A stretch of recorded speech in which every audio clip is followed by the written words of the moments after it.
I know you were in the midst of all kinds of stuff. Yeah, so she really yeah, now no, needs it's to be great, here, it's so. great, it's great, it's great. We have nice Thursday dinner on. What? Is this table something I can? You can use it. Look at? It's Ann, but All right, Ann. you can use it, I'm sure. Thank you. Well, hello, everyone. Okay, let me just see what's going on here. Just rolled in from Pittsburgh. I get the privilege of being in Nana on Wednesdays, and so that's what I do. Come over here, because you'll be out Okay. of frame. Okay, I'm being, what, recorded? Yeah, so don't come over here. Would have Don't stay on this half You want over me here. to stay here? You want Yes, me to stay? otherwise your hair will get chopped off, and that won't be very nice. I'm gonna be on the floor too, is that okay? I mean, no, nothing? I think so. Have this in there. No, I wouldn't have one. It's got a furry, I'm gonna pass it around so you can take a look at it. The flowers, go from a really dark purple right to a white, really doesn't make a difference. It has a root that really goes down deep. It has, alanoid in it, which means it's a skin plant. And if you were a Native American, you probably had quite a bit of this, because you would do this whenever you broke a bone. It's called bone knit, and you would wrap it in poultice and you would do your bones. If you wrap a bone to, you have if on the outside, if you are cut, and you wrap it up, sometimes the outside will heal before the inside. It heals very quickly. This is a beautiful herb. It's really used for a lot of things. Psoriasis and wrinkles. Is this doing anything for anybody at this point?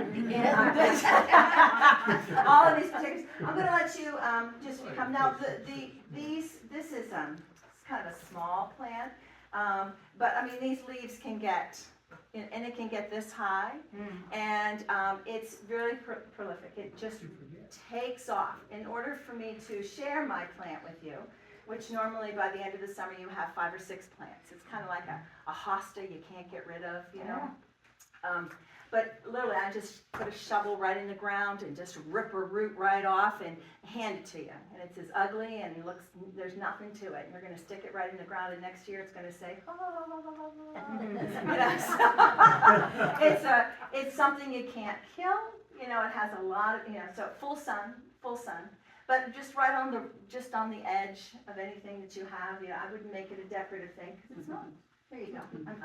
Is it the whole plant is medicinal, or just a certain part? The whole plant, actually, from the flower right down to the root. Now, I was raised, possibly. I had a hard time finding it. I was raised with this. I had an herbologist type person in my life, and we would grind it up and put it in our smoothies.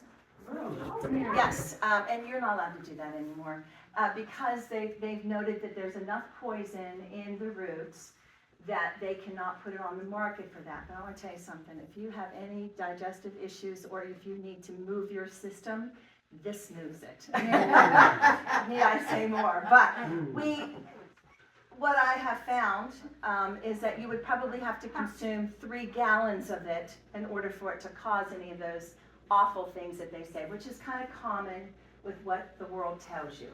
Something is good, and then they are going to rip it away from you, and so they're going to say it can only legally be topically used. So, and that's fine, I mean, each to his own, and I'm not telling you, I'm telling you what they say. You cannot drink it, but I make a tea out of it, and I grind it up, and I do it. Okay. And look at me, right? That explains everything. Slowly being poisoned. Oh, wow. I am not an expert, and I don't know a lot, but I can read just like all of you can read. So I have here things for you to read. It's just a front and a back and a thing. The benefits, the remedies, the traditional uses, how to actually do what I do to it. What do I do with it? Okay, I do this with it. So I make a salve, and this would be a sample. It's like so gross looking, isn't it?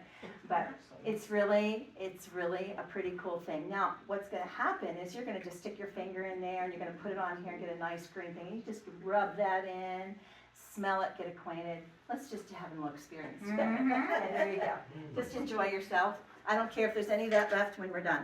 But I do want to say, I brought a couple new ones that if names go in a pot, oh my, you know. And so, and it looks like this before you start to dig into it.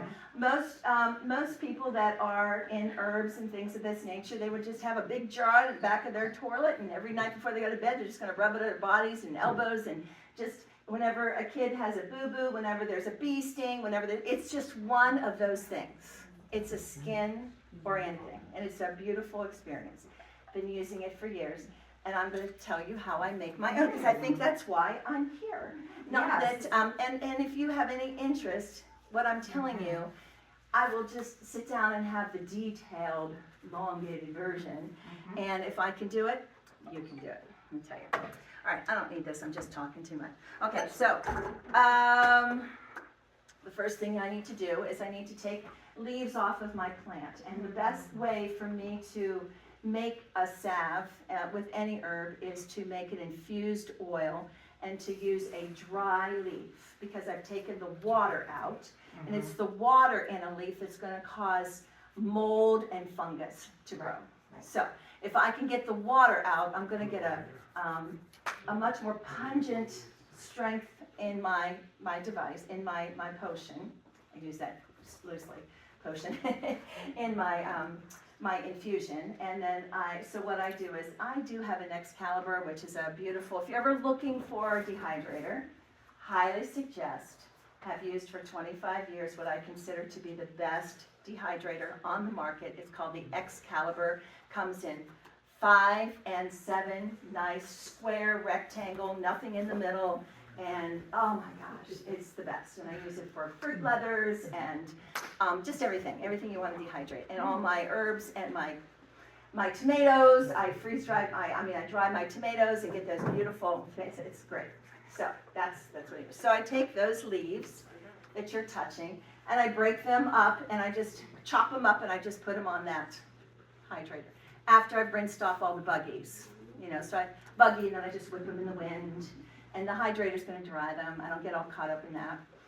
How did they used to do it before they had these expensive machines? Oh, you don't need any of that. You can just hang them upside down. It's going to take about between, maybe 3 months. There's always different ways of doing things. So if you want to have that beautiful look in those homesteads where they have all their herbs hanging upside down, you go, isn't that beautiful? That's so precious. Isn't that great? Well, I don't have that kind of, and I want to do this fast, and I have electric right now, but I know how to do it without. So I take off the leaves and I put them on this hydrator, and it just takes me about 8 hours at 135 degrees. And when I take them out, they are crispy, and I put them in my coffee grinder, and I'm gonna get something like this, right? That's exactly what that's gonna look like, and this is a lot. This is a lot. This was probably almost 20 of those things, right here. That's a very concentrated form, so that's why.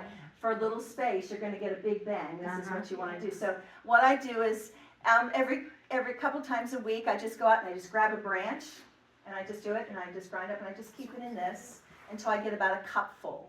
And then I'm going to go ahead and make what I want to make from it. So that's right. Everybody's all sticky now.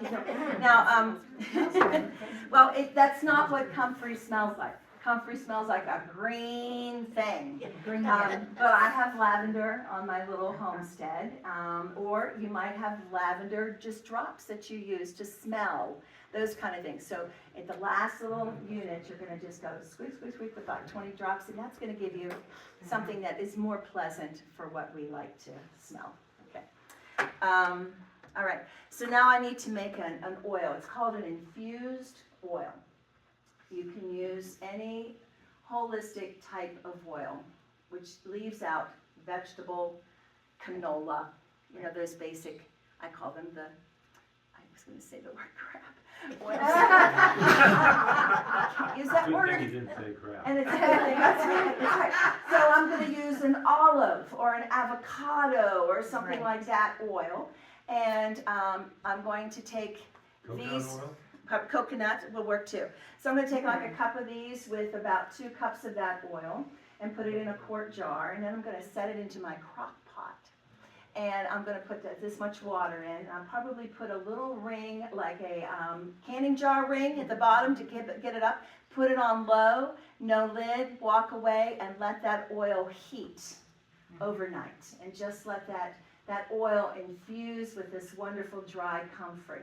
You're gonna get this really dark green, wonderful scent, and you're just gonna leave it go for maybe a day, 2 days. Heat overnight, but just let it just settle and simmer and let it go. And now I need to take the comfrey out of the oil. So that's where cheesecloth, it's something of that nature. Something with really fine, I'm gonna just dump it into that and just start my little squeezing and turn my hands really green and just squeeze that out with all I can. And now I have this beautiful green infused comfrey oil. Now a lot of people just like to use the oil. And there's many different things you can do with the oil on your body as far as boo-boos and things like that. I'm going to take it up a notch and take it in another place. This is where my little bee people come in. So now this would be something that I actually would purchase from Amazon, but I just need to find some beekeepers to give me some wax. Yes. And I know we have that going on here. So I would buy a package of this, which this would be like, whatever, like it has these. So I would put a couple of these in my double boiler and let these melt. And then I'm going to put that infused oil in there and let that melt. And then I just keep making it happen because I'm a girl and I like it to go on smooth and I want it to moisturize. So I'm going to use something like an African shea butter on Amazon. No big deal, but this is the real McCoy. Looks like that. So the recipe would all be like so many ounces of this, so many ounces of that. I'm going to put that in. That's going to melt. Very nice.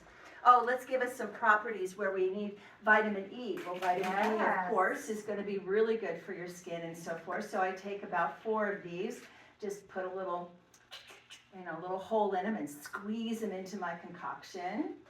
And then it's time for me to add, if I'm going to go fast, I'm going to go with just some lavender type, 100% lavender, like a good company that I would use for an essential oil.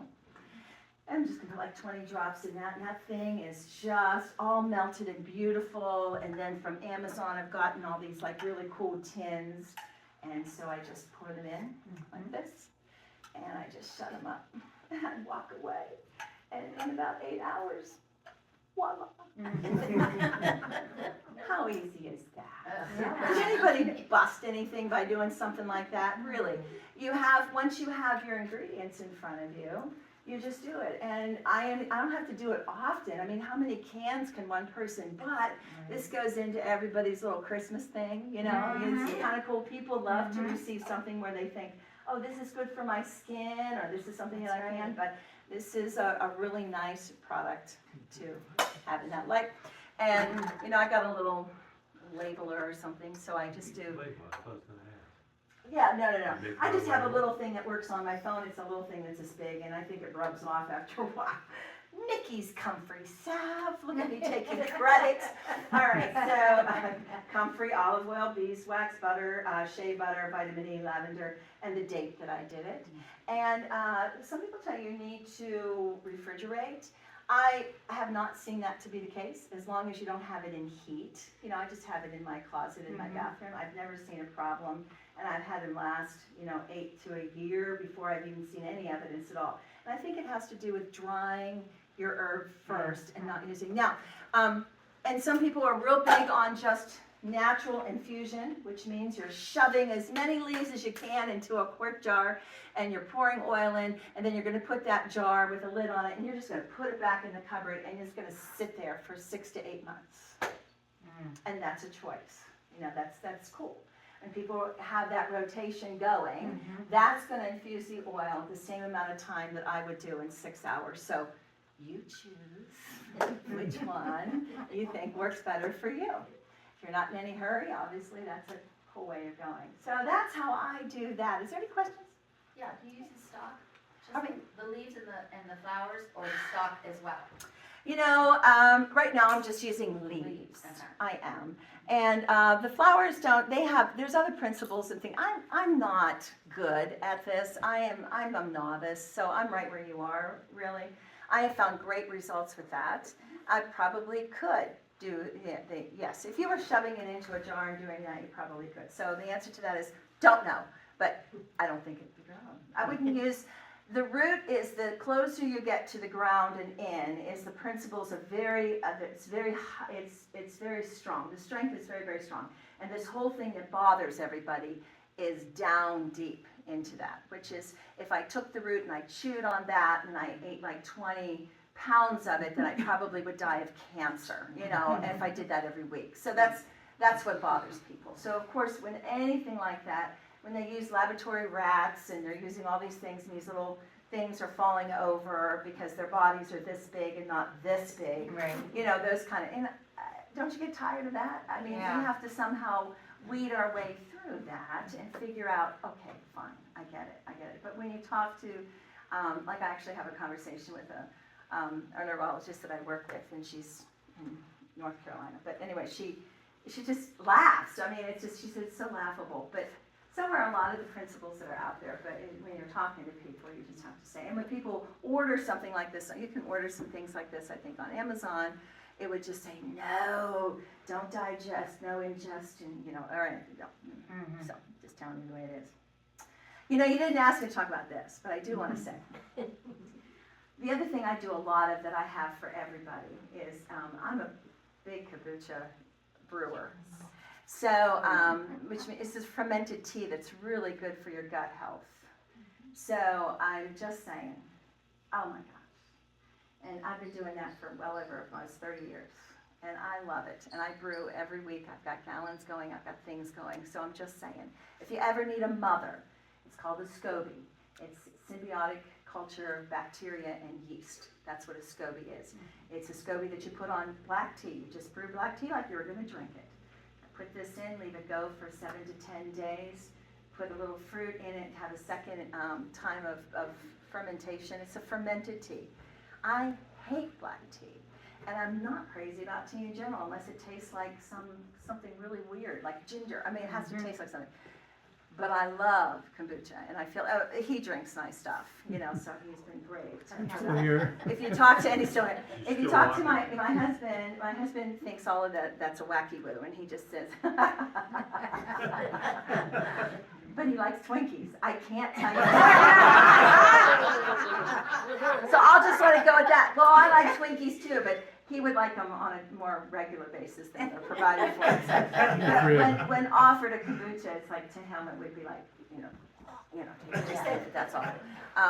But I think it's quite tasty. I love it. So that's another thing. And what you need from me would just be, I would just go through the basics and make sure you have what you need. But you need a little SCOBY, which is going to just grow every time you put her in and let her go. Her, of course. You let her go for like 10 days. She's going to get bigger and bigger, and you can just split and share it with a friend. It's kind of like sourdough bread. Yeah. Sourdough starter. You know, it's just like she just keeps growing. I mean, I have her. She's thick now. You know, and this because what's that? You have to feed her. I feed her. Sugar. I do.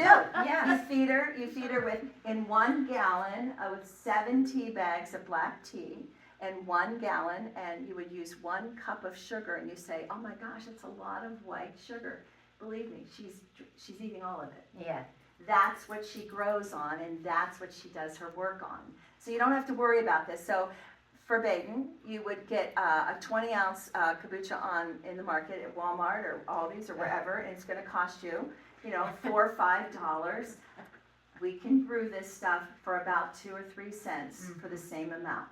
So I'm just saying, you figure out which is best for you. So yeah.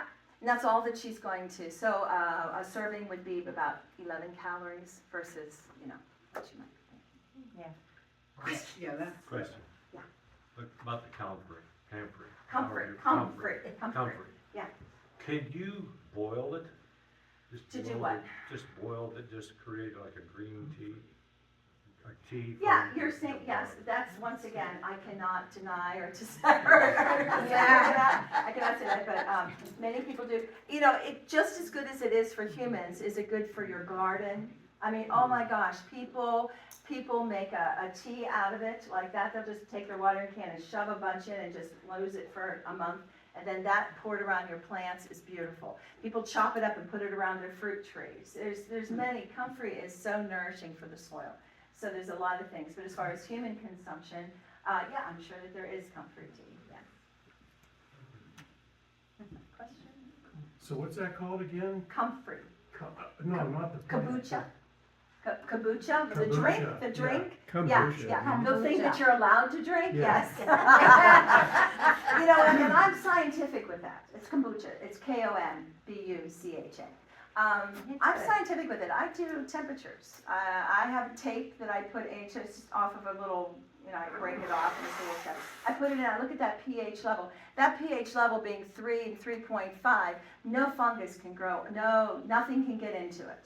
So, you know, I put over it like a piece of cheesecloth or just a dish towel and with a rubber band on top, and I just put it in a dark cupboard and I walk away for 10 days. I put a date on it. And I always have dates, you know, so get rid of the stuff on the board. Well, that's my little calculation. I have stuff going on. So, but that, yeah, nothing, it stays pure. If you open it up and it has fungus on it, then you throw the whole thing away. You've got a problem. You're not brewing correctly. You've used something that's not sterilized. Before I do stuff with my jars and stuff, I just heat up my tea kettle, you know, and I heat up all my, you know, I don't heat them up and make a big deal out of it. I just give everything a little swish and off we go, and then I go from there. And that's just good common sense, but I think some people might be a little dirty with it and not, you know, I don't really like to touch it too much with my hands, just because I don't really know, so what's going on. So I have a utensil that I pick her up and put it in. And just for somebody that maybe doesn't know, it's good for your gut health, your microbiome. And Yes, Right. yes, it's, yes, absolutely. immunity. Right, so I'm telling you something about outside and inside today. I really wish I would have had the time to bring you all I know, samples of that- the kombucha, yes. which I've done I for really women's thought it was retreats. good. I've taken said, you're gonna get us, you know, kicked out, you know, someone gets that's like dangerous, like, sign this and you can drink it, you know? I think it's time, you have other people that are speaking, right? I need to move along. Yeah, I need to move But- along. That's awesome. Okay. Yeah, Thank you. Thank you for what a joy. You do these crazy things and you think no one cares, and that's okay. Yeah. And somebody asks a question, you go, wow.